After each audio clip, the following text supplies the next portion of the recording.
만나 뵙게 돼서 반갑고요. 제가 오늘 얘기를 좀 드릴 거는 사실 이제 아마 이 프로그램에 오는 강사 비슷하게 오는 분들이 다들 이제 자기 나름대로 이 정보 공개라는 거에 대해서 나름대로 이제 경험을 쌓아오신 분들입니다. 개인의 행복이나 삶의 질을 좌우하는 여러 가지 요소들이 사회적으로 존재하는데 이 요소들에 대해서 우리가 얼마나 영향을 미칠 수 있느냐, 그게 얼마나 민주주의가 잘 되느냐의 문제인 것 같아요. 제가 보기에는 이 여러 가지 사회적인 요소들에 대해서 우리가 아무런 영향을 미칠 수 없으면 민주주의가 잘 안 되는 거고, 여기에 영향을 우리가 좀 미칠 수 있으면 나름대로 민주주의가 잘 되는 거라고 저 나름대로는 생각을 하고, 이게 이제 우리 행복을 좀 좌우하는 요소의 정도 있습니다. 네. 그리고 이게 사실 이제 이게 국제적으로 요즘에 이게 많이 비교를 하고 있거든요.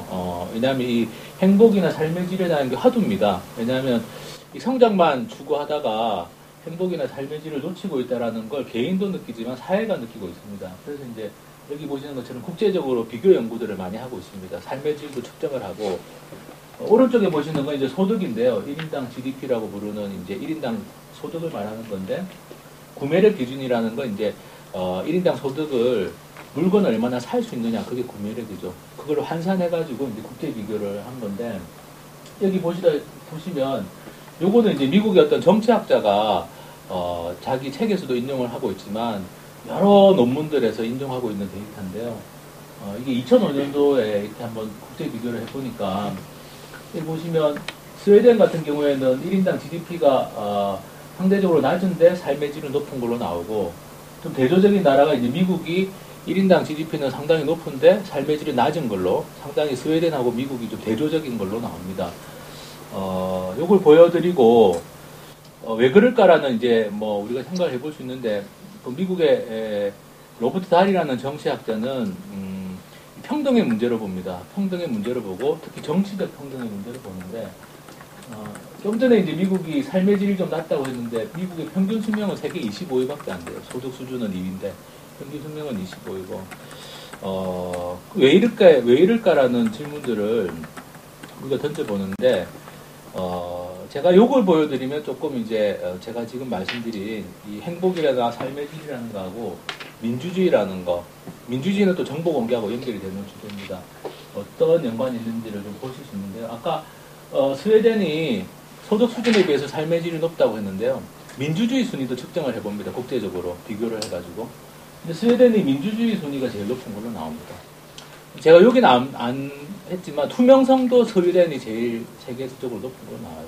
민주주의와 투명성 수준이라는 게 거의 같이 가는데, 민주주의가 잘 되고 투명성이, 그러니까 정보 공개나 이런 걸 통해서 정부가 투명하게 운영되는 국가일수록 삶의 질이라는 게 상대적으로 높게 나오는데요.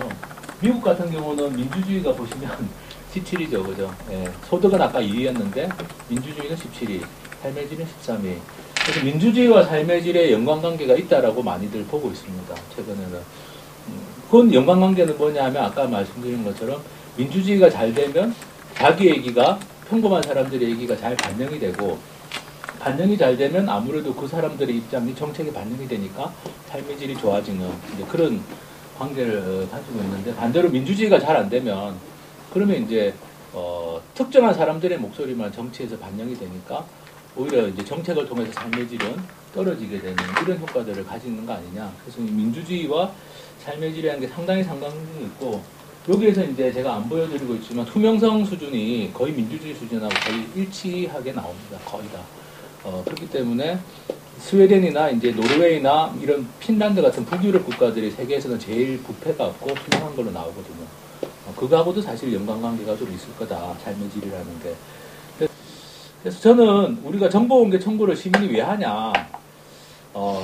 정보공개와 관련해서는 근본적인 질문입니다.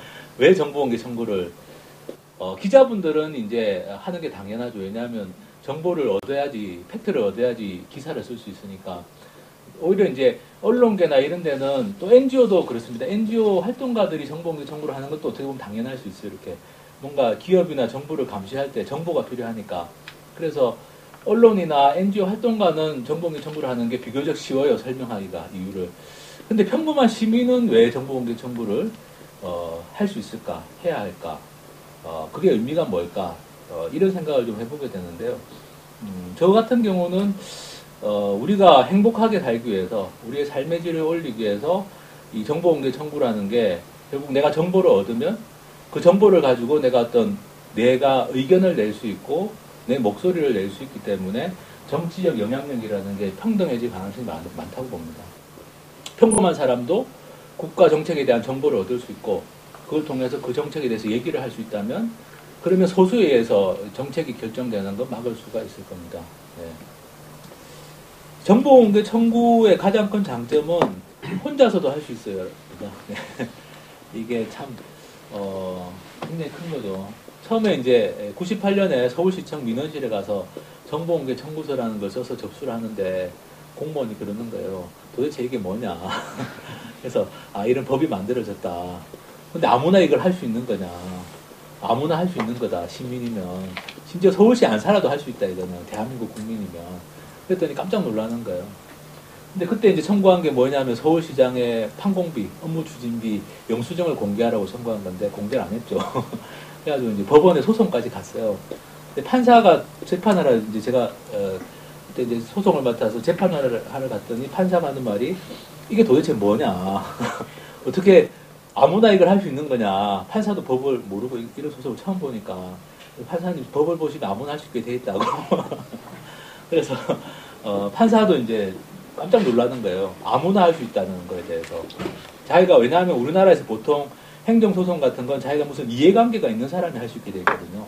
보통의 소송은.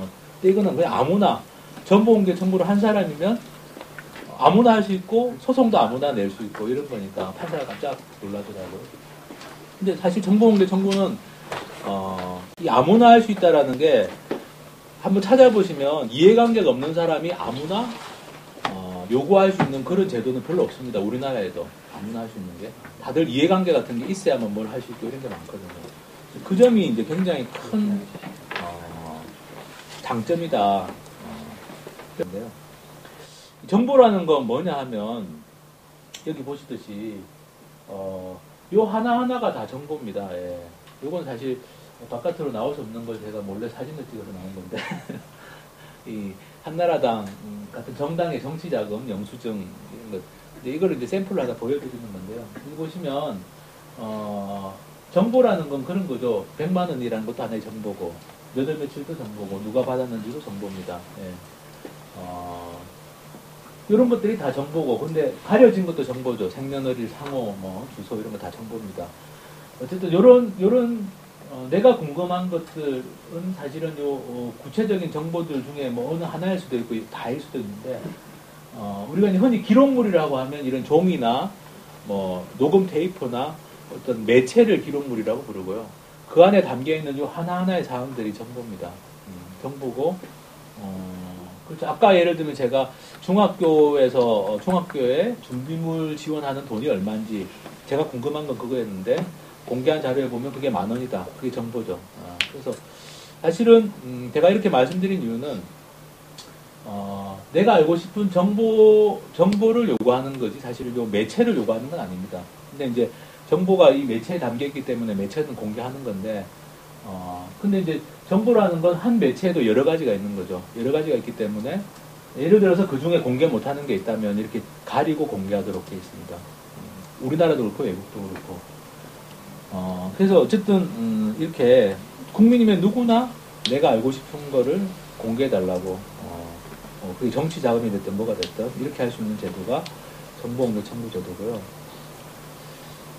정보를 청구하면 다 공개해주면 좋습니다. 공개를 안 해주는 경우들이 있죠. 그걸 비공개라고 부르는데요. 이건 해마다 좀 바뀌긴 한데 경향은 거의 비슷합니다. 경향은 거의 비슷해서 정보공개 청구를 했다가 아까 실망하는 분들이 많다고 했는데요. 실망하는 분들은 비공개되기 때문에 대부분 다 공개를 안 해줘서 실망합니다.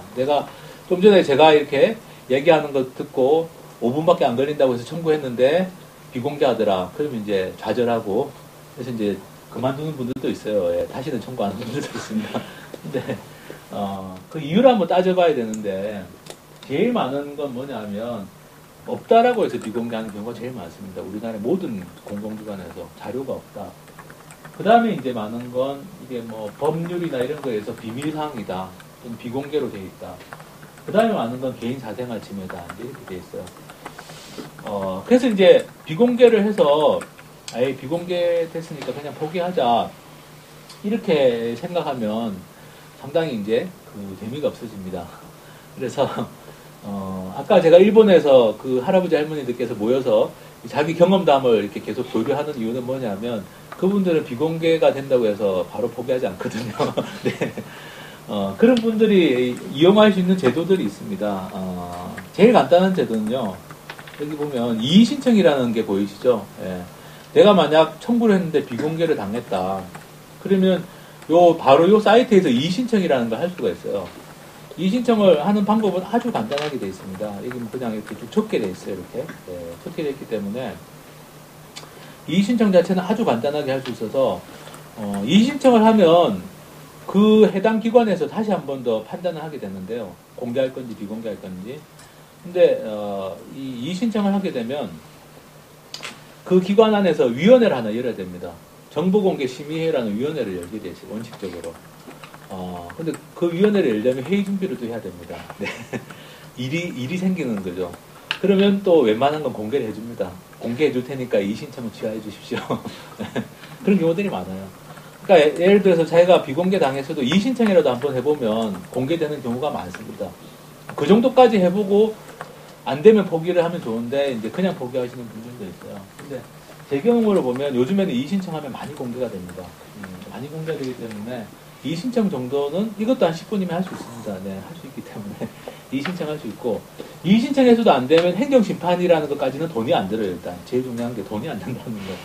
행정심판은 그냥 국가에서 그냥 해줍니다. 행정심판위원회라는 기관이 있고 거기에 그냥 그 우편이나 이런 걸로 행정심판 청구서라는 그 양식이 있거든요. 행정심판위원회 홈페이지 가보면 양식이 있는데 그걸로 해가지고 하면 거기에서 또 판단을 해줍니다. 한 번 더. 그거는 우편값만 있으면 됩니다. 예, 한 몇천 원만 있으면 행정심판이라는 거 할 수가 있고 돈이 안 들어가기 때문에 좋습니다.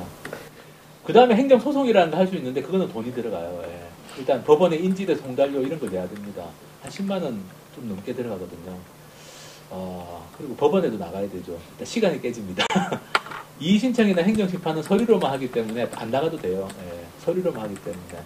근데 이제 행정소송을 하면 법원에 나가야 되기 때문에 저는 일단 일반 시민들이나 언론사 기자분들한테는 행정소송은 권하지 않습니다. 네. 예전에 KBS 탐사보도팀, 그 심층 취재하는 탐사보도팀에서 행정소송까지 해서 대법원까지 가서 판결을 받아낸 적이 있었어요. 국회 예산에 대해 가지고. 근데 중요한 거는 4년이 걸려서 대법원까지 가서 이겼는데 막상 그 자료를 받았을 때 그 팀은 거의 해체가 됐다라는 네, 그런 슬픈 뭐 이야기가 있는데 너무 오랜 시간이 걸리고 너무 많은 노력이 들어가기 때문에 언론사는 좀 하기 힘들고 그 다음에 외국은 많이 합니다. 외국은 많은데 우리나라 언론사 구조에서는 좀 하기가 힘들고 일반 시민들이 하는 경우들이 있어요. 대법원까지 혼자서 소송해가지고 이기는 분들이 있습니다. 시민들 중에. 근데 그거는 상당히 그분이 좀 의지가 강해야 되고 보통 사람들은 좀 하기 힘듭니다. 그래서 제가 생각하기에는 만약에 청구를 했는데 공개가 안 된다. 그러면 최소한 이의신청 정도는 하고 중요한 정보면 행정심판까지는 해보면 좋다. 그럼 거기에서 많이 공개가 됩니다. 아까 제가 보여드린 서울시 이 홍보 예산 이것도 제가 행정심판을 해가지고 공개를 받았거든요. 처음에 공개를 아예 안 해줘가지고 이게 비밀이라고 그러더라고요. 이게 뭐냐면 이제 단가가 나오거든요. 어느 신문사는 뭐 얼마, 어느 신문사는 얼마 이게 같은 광고를 내도 단가가 나오기 때문에 영업상 비밀이다 언론사에서는 그리고 싶고요.